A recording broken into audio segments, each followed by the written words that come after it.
Harry Gocher, boat number 55 from Las Vegas, Nevada with the lead. Gocher only 17 years old. This kid is something else.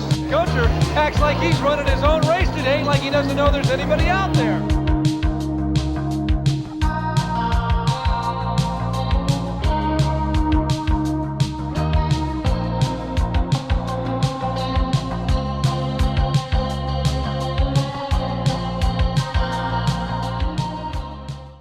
Alright guys, we got a special treat for you guys. We're here at Harry's house, a legend in the jet ski world, and he's going to show us around his place, show us some memorabilia, and yeah, Cool. take it over, man. I appreciate you guys coming out. So want to welcome you guys to Cori and I's home. This is our little like maybe it was going to be an office at some point in our little house, but then we we're jet skiers, dude. So we got jet skis in our house. And these three particular ones they're extremely priceless. So I'm going to start with this one. In 1978 was the first jet ski world championship ever held. It was in Newport Beach, California. And her father, Steve Strickland, and Doug Silverstein rode this hull called the Shuttle to win both of the titles in the first basically jet ski championship ever held. So cool. I know, bro. So cool. Yeah, real excited about that. This was made specifically for Steve Strickland, that is her father, and yes, he is still with us and doing fine. Who's that guy, Corey? Ronnie, that runs the shirts? Yes. Ronnie made this for Steve, so that's pretty awesome. In 1987, I rode for L&S Engineering, and the skis were, all yellow and hence, and I went on the pro tour, and we did good. We got like 5th overall my first year pro, which not bad. I was disappointed, but you always want more. Well, when I came back to California, they had worked all summer long on a jet ski that had never been done before. So they called it the Cobra EFX, and that was Ed Lazinski, and Rusty Sharman was a fiberglass guy. So what we're about to show you here that's on the ground, it's called the Cobra. And it's the first jet ski that ever, first 550 that ever had an aftermarket top on it. That's a carbon fiber hood, and the bottom's a little bit different, but Papa Ed Lazinski and Rusty Sharman built this thing, had it all painted, and when I got back and ready for the World Finals, they kind of presented it to me. And I'm like, oh man, how absolutely incredible is this? I was so honored, happy about that they would do that for me. But then when I got on it and rode it, it didn't handle very well. Not like a 550 ever handles well, but this one really didn't handle well. So I told Ed, I said, Ed, I am so sorry. I want to stay on that Ed Lazinski subject for a minute. So that's my wife's late grandfather. And Ed Lazinski wasn't like the most warm and fuzzy guy. Mm-hmm. He really never smiled that much. He wasn't grumpy, I didn't want to make him mad because he was always serious, and he built the motors. Sure. So one day, her father, Steve Strickland, was riding the skis and testing them, and I'm standing next to Ed, and we're seeing yellow, yellow, yellow. And I just said, why yellow? That's all because I didn't want to make him mad. I promise, man. Yeah. Like, he builds the motors. Right. And he goes, yellow's fast on the water. It's fast. And that's how the yellow came about. So all of the yellow skis that Cori and I have in our personal home and all the stuff we ride, it's all yellow, and it's all in tribute to the late Ed Lazinski. And that's awesome. When you see these GPs on the water and all the skis with all the white water and back straightaway, you're going to see the yellow ski. 100%. You're going to see that yellow ski. So, I'd like to open the hood because this is complete. Let's do it. You want to hold the handle pull back? So, this is an absolute pro modified, race ready from 1987. Wow. Holy cow. Look at the side draft carburetors on it. That is insane. This is as top of the line as it got in 1987. And at some point, guys, you'll need to circle back with a different segment with Mr. Rivera and my wife, Cori, there's an incredible story behind how this thing was found again, restored again, and brought back to us, let's say. So this motor has been completely rebuilt. You can see the green gasket right here. And I think they started it, what, honey, one time? You guys started it up? Yeah, in the Gocher Museum. Started it up, and now it's here. Wow. And it is That's amazing. never leaving. So Corey and I's like main goal once money's better, we're going to build like this big barn out back, and we're going to have our own jet ski museum. Perfect. But for now, they live here. Yeah. Back in the day, was it like motocross where you guys, like how long were these motors lasting you guys when you were racing? I think safe to say that would depend on the motor builder, okay? Because my main motor builder for many years was R&R Jet Tech. And they were very competitive skis, and they lasted all year. Oh, wow. All year, the super stock and mod. But I've heard stories of, and not stories, Jay will tell you, that the PJS super stocks, they ran them for one race. Yeah, that's more of what we were expecting. They ran them for one race, but then again, Bill Jacobs, he had that pocket, and he's like, I want the best. If it blows on Monday, I don't care. Right. But regardless, my modifieds were always really, really reliable. For the most part, everybody I rode for. West Coast, R&R, L&S. That's crazy. So, power-wise, from this to 550s and such that they're building now, how do you think it would stack up? Whew. Boy, that is a, okay, so they would be about 5 to 7 miles an hour slower Got it. than the modified skis, I'm guessing, Jason, right now. Yeah. Modifieds might be now 59, 60, just a rough guess. Yep. But now they're punched out all the way, and they have these things that we never had back then called sponsons. Yeah, 100%. Sponsons, and you know what? Here's the jam right here. When we did all that stuff, we didn't have any choice. Like, oh hey, maybe I'll just put some sponsons. It'll help me. Yeah. There wasn't an option for that Because So- it just didn't exist yet. They didn't exist yet. So here's the jam coming from me to y'all right now, straight up. You see the butt turns and the leg drags and all that stuff. Very photogenic and look great. There's a reason we did that. You had to. They wouldn't turn. Yeah. And the funny thing is that we didn't even know that. Like, what do you know when there's nothing else? You're like, okay, you ready to turn? Okay, so it ain't doing nothing. Yeah. And so you had to do a butt turn to make it turn. Yeah, right. And just while it's on the tip of my head, Victor Sheldon never had a weak turn. Never had a weak turn. Let me tell you why. Because Victor was a goofy-footed rider. So he would butt turn to the left, and he would leg drag to the right. Victor was strong in every turn. Wow. Now, Jeff Jacobs, myself, Fischetti, and almost everybody else would butt turn to the left, but the rights, we had to do a gnarly knee bender in the right-hand turns, and that we maybe had to let off a little. So back then, you guys weren't switching stance. No. for turning. No, sir. Wow. Once Todd Ross, I believe, from Australia, and Billy Pointer were the only guys that switched their feet. That's pretty crazy. So when I came back about 6 years ago, when I met and fell for my wife Cori, we started riding right away, and switch feet. I got on Mike Yelich's 800, and I went to switch my feet for the first time, and it felt foreign. Yeah. I had to teach myself how to do that. Wow. But Like the that's- Paul Scrub of motocross. Yeah. Well, that would be a good analogy. That's like evolution. You have to change Yeah. Yeah. with the times, and I think it's when the skis, maybe Jason, when the trays got bigger, then you can lean over more in them in order to switch your feet up a little Right. bit. So now you're not going to see hardly any riders, maybe even in the 550 class, not switching their feet. So when the Cobra came, right? Yes. Was there other holes that were advancing like this hole? After. This was This the first is of the its kind. first, yes sir, absolutely the first of its kind. Now, just because I didn't like the way that it handled, it didn't mean that other people didn't. So this number 7 on here is Art the Ace Chambers. That's Art Chambers. Okay. Art was an L&S rider, and they wanted to get the ski on the water for obvious reasons. It's one of a kind, and Art and Richard Payne from Australia back in the day, they raced it. But I couldn't make it work fast enough, so.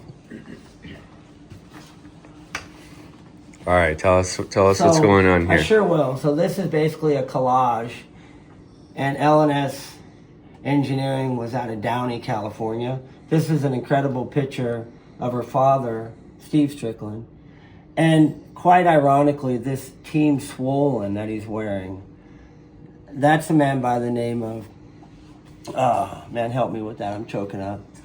Yeah, Todd Peterson. So Todd Peterson, about, I'm guessing 6 months ago, lost his battle with cancer. So Todd has passed away, so that's why it's He's a motocrosser, but motocross legend. he sponsored a lot of racers back. Yeah, he did.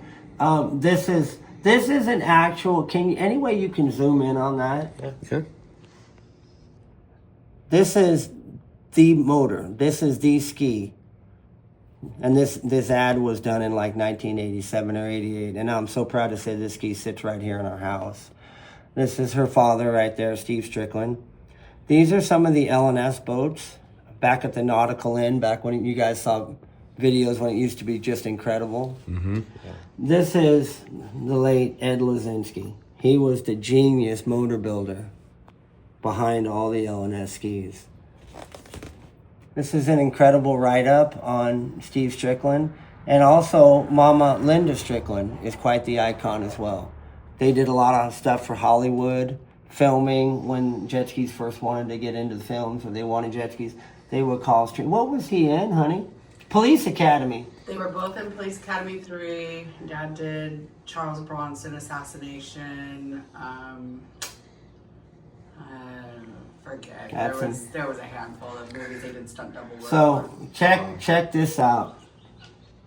That's young Gocher at 17 years old. Wow. Oh my God. And that's my first pro ride. And ironically, and we could just talk about these incredible, the way life comes full circle. That's her father and her grandfather. I'm 17. And there's some 11-year-old blonde girl running around the shop. I guess she had the goo-goo eyes. And I never, ever even noticed her. It's a good thing I was 11. Yeah. Had to wait a couple of And years. then 35 years later, Wow. we both find ourselves single. Wow. I'm in New Orleans, Louisiana. Well, I'm from southern Louisiana. And I just opened a Facebook account, and Corey and I start chatting on the phone, and she says, "Man, I had a crush on you." She said, "You never noticed me?" And I go, "No, ma'am." I'm southern, so. "No, ma'am." She goes, "Are you sure?" I said, "No, ma'am." She goes, "Good thing, because I was 11. So never formally was introduced to her, and yet then we fell in love. And now we've been married for 3 years. Wow. Now that's a story and a half right there. Yeah.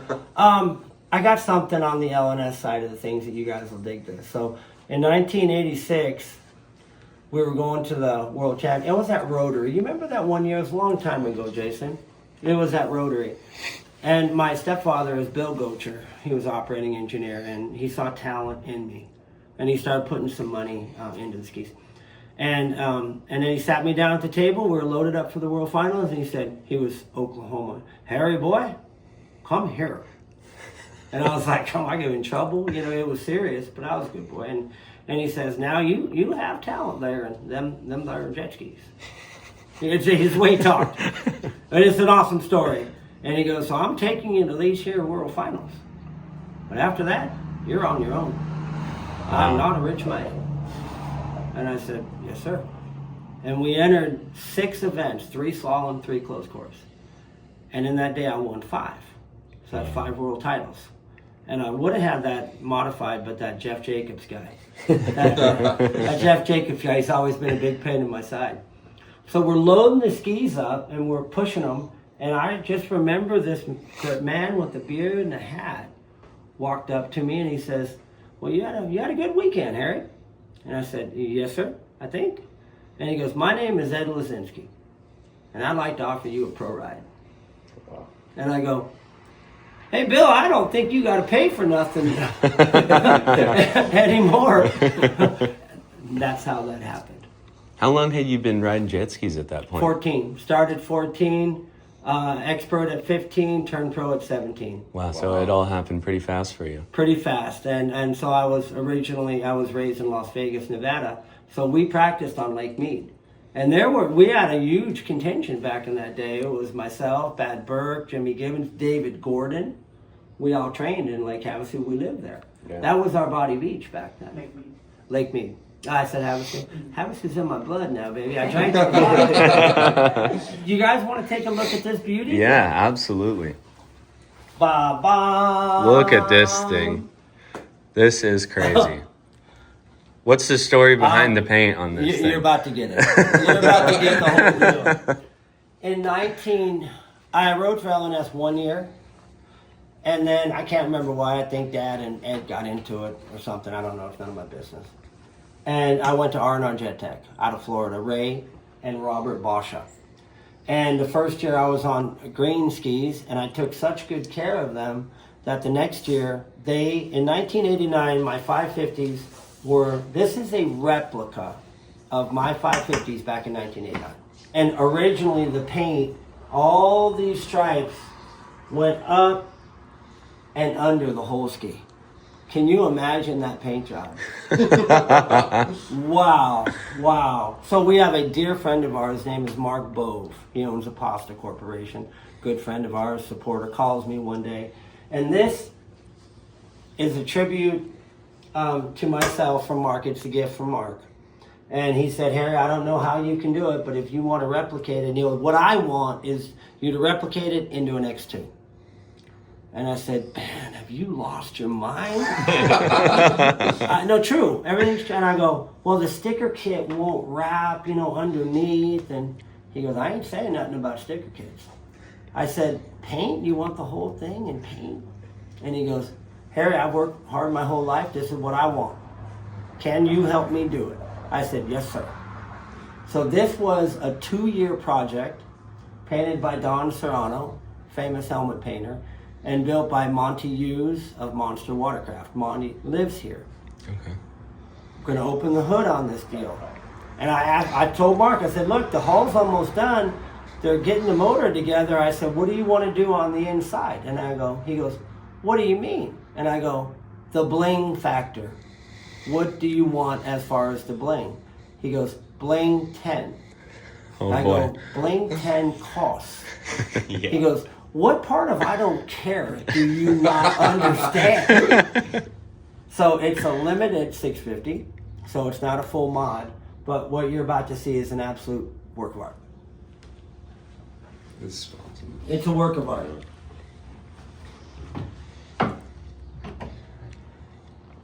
Wow.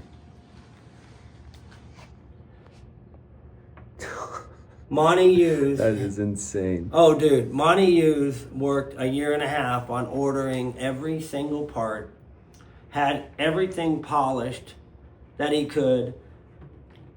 These are titanium head nuts. And there was just basically spare no expense type deal. Wow. Isn't that beautiful? Isn't that beautiful? It is. So once we had it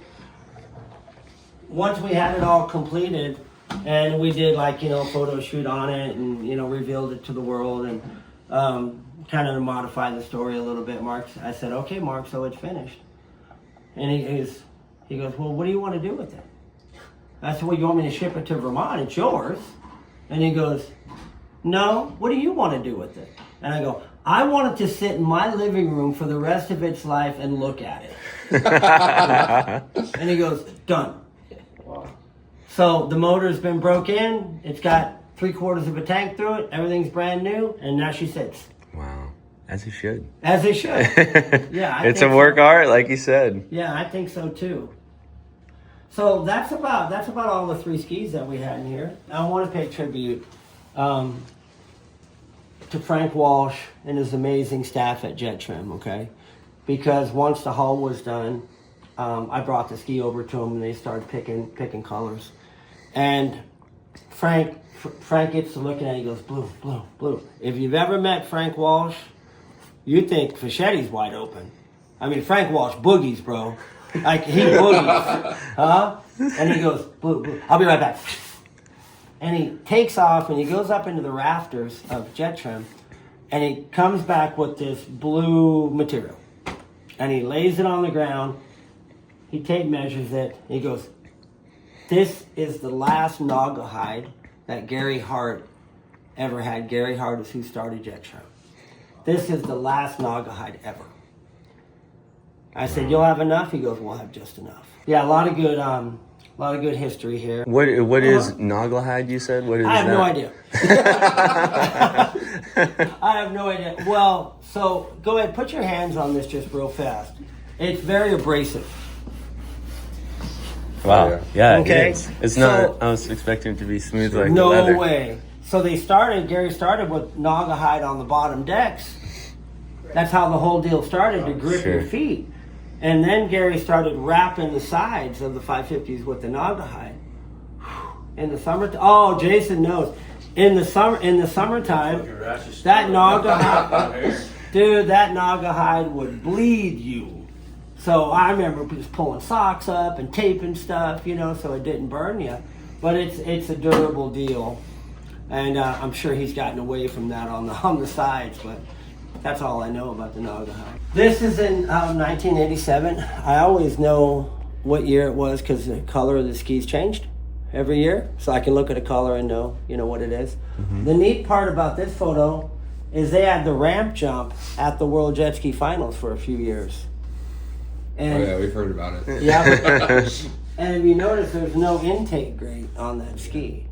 So they made you take it out because they'd tear it up. Right. And I'd never been over a ramp jump before, ever.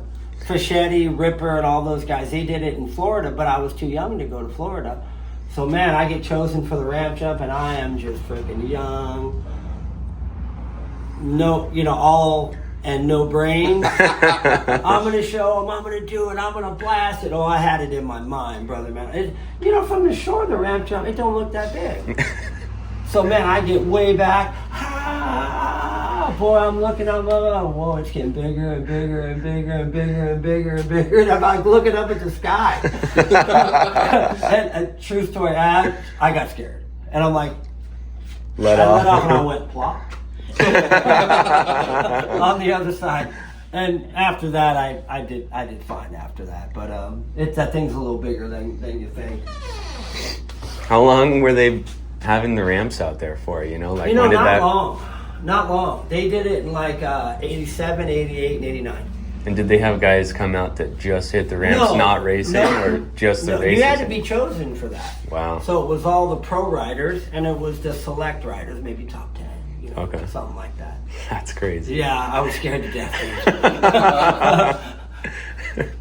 This picture here is probably one of our most priceless in the house. It's true. Because this is in Panama City. What was the name of that hotel? The 5-star hotel? Don Cesar. 5-star hotel. Yeah. Okay, you guys got to dig something here, bro. Back in like 84 and 85, jet skiers were wild. Yeah. I mean, wild. They went to the Don Cesar one year, never went back. 5-star hotel, and Strickland and the boys are blasting through the lobby with life jackets and shoes and just tracking sand all over the place. God only knows what else. But the Don Cesar, Larry Rippenkroger, Tony Cori, Flying Brian, and Derek Peterson, I believe. But the neatest part is this is Corey's father. He was the race director back then. Yeah. That's amazing. That's priceless to me, man. Yeah. It really is. That is a Chris Lauber photo. Chris Lauber out of Florida. Many of these that you're going to see, at least two, are Chris Lauber photos. He was one of the top photographers back in the day. And that was Splash Magazine, you were saying? Yeah, he didn't run it, but a lot of his photos went through there. Clark Emery, I believe, ran that Splash Magazine. But if you want to go on down the line. Yeah, let's do it. Once I came back to racing, I was racing stand-ups, the 800, 2 years, and then the 1500. I was real serious about trying to be good again. It means a lot to an old racer. It really does. So I won 3 regional titles, 1, 2, and then 3. And then the next year is when the team started, which we'll get to briefly here in a moment. And this is, so the same man, Mark Bove, that paid for that ski, he's also a big Chris Fischetti fan. Okay. So Chris Fischetti raced X2s 1 year. And he was the number 3. Whole shot engineering. And we have this ski. It will soon be here too. It's here in Havasu. It's getting some work done to the paint. Wow. So that's a tribute to Chris Fischetti right there. So I raced limited X2 1 year, and my wife Cori raced modified X. She raced 2 years, right, babe? Yeah. So that's a modified X2. And this is the LNS tribute paint job. Is that you have that in there? Yeah. Oh, you guys got to see the motor in that bad boy. That's full mod right there.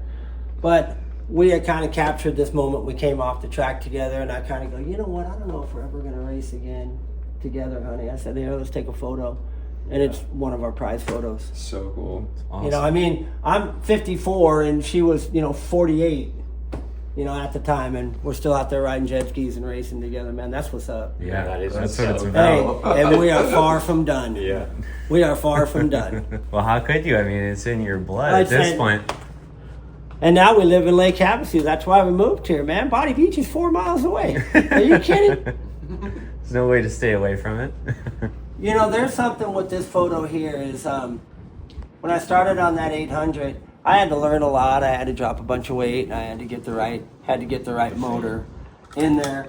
So it actually took me quite a while to win a moto because I'm racing against Superjets. And I'm sorry, you don't see it in the photo. I was on an 800 SXR, and it wasn't even really competitive. So that hug is when I won my first moto. Wow. Believe it or not. And now this is going to be probably the last one, and maybe we'll get to close. This is 1987 in pro slalom. Okay, but and a wonderful photo. I mean, don't ask me to do that now. Yeah. I might pull a muscle or something.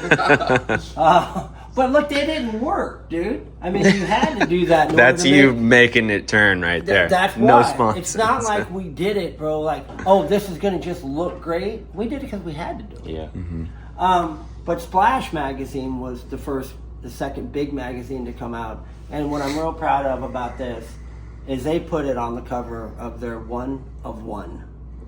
So that's always something. Do you have that magazine? I do. I don't. It's back there somewhere. We have a bunch of stuff back there. That's why we're going to build the museum. Yeah, nice. And we've got a lot of priceless stuff back there. One more neat one right back here. So I'm trying to probably talk some sense into my wife right there. I'm probably like, why did you do this? Why didn't you go over that way?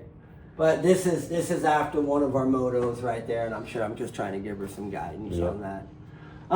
Maybe we'll wrap up. Would you like to talk about the team? Yeah. I'll make it brief. Absolutely. So once Cori and I moved here, almost to the day that we moved here, I had the SXR 800 for sale, and a man I never met called Greg Cobb bought it, and his son Jack Cobb was 12 at the time.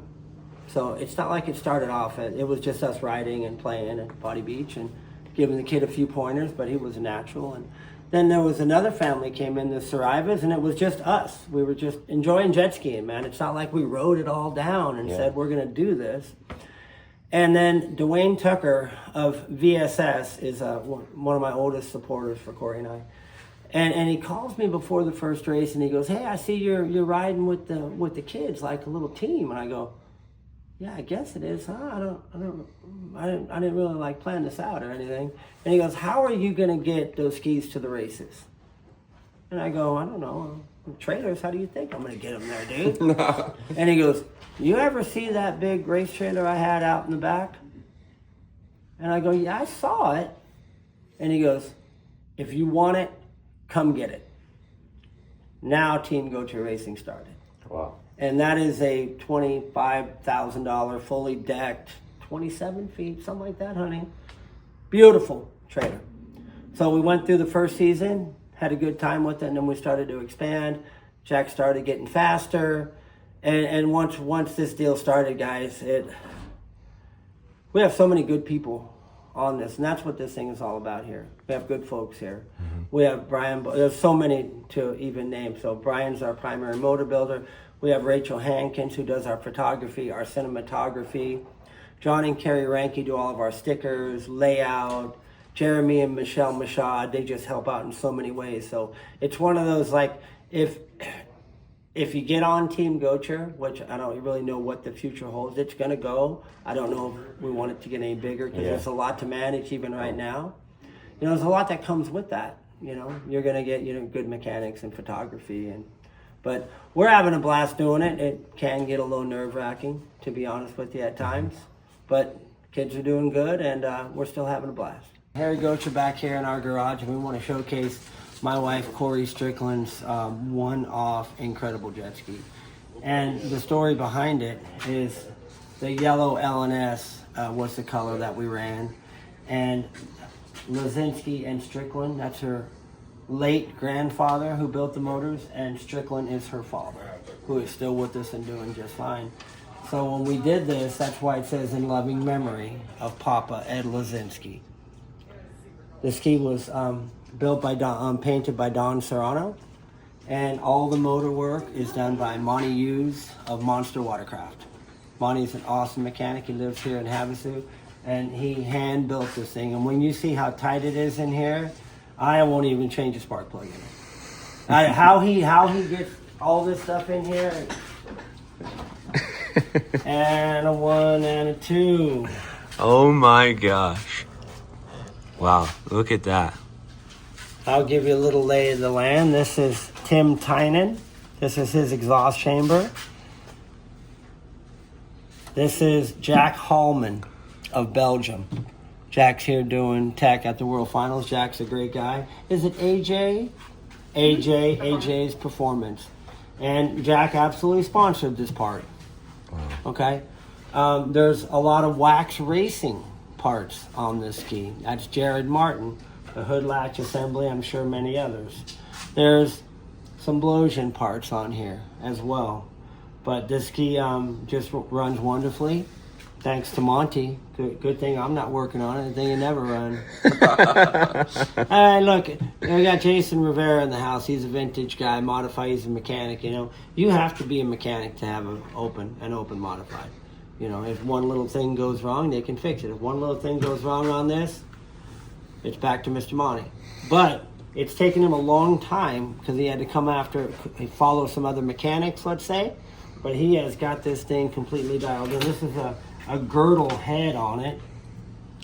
That way it holds the compression in. There's some bolts down there. And that holds it tight to the cases down there. Wow. We might be at 190, 200 pounds of compression. Wow. Maxima Racing Oil and Klotz. We have 2 sponsorships. So I run Maxima and Cori runs Maxima and Klotz. Okay. In this machine here. And Cori's still riding this thing to this day. Absolutely. Are you kidding? That's awesome. Of course. We this is my 1500 over here. I originally got that from Mr. Dwayne Tucker of VSS. And Del Rey Racing Japan. That is Yukitoshi Watanabe. Yukitoshi Watanabe was one of my sponsors back when I raced pro. He helped me a lot back then, and when I started coming back into the sport, he reached out to me via text and translator, and he said he still wants to be a part of the program. So that's kind of rad. Yeah. That's kind of rad to me right there. Very cool. Huge bomber, huge Blosian. Every single Blosian bling bling for a 1500 that you can purchase is on that ski, from the lever to everything. So huge shout out to Scott and Shannon Wheeler. Great people there at Blosian. I'm going to be with them until I can't ride anymore. That's a very long time from now. Cool, man. Thank you. It's been a real pleasure having you guys over to Cori and I's home. Hey, we really appreciate you guys bringing us in, showing us problem. around. Yeah, anytime. You guys got a lot of great stories. Yeah, and no doubt. A lot of great memorabilia throughout the house. And guess what? Many more to make. There we go. We're just getting started, homeboy. Love it. All right.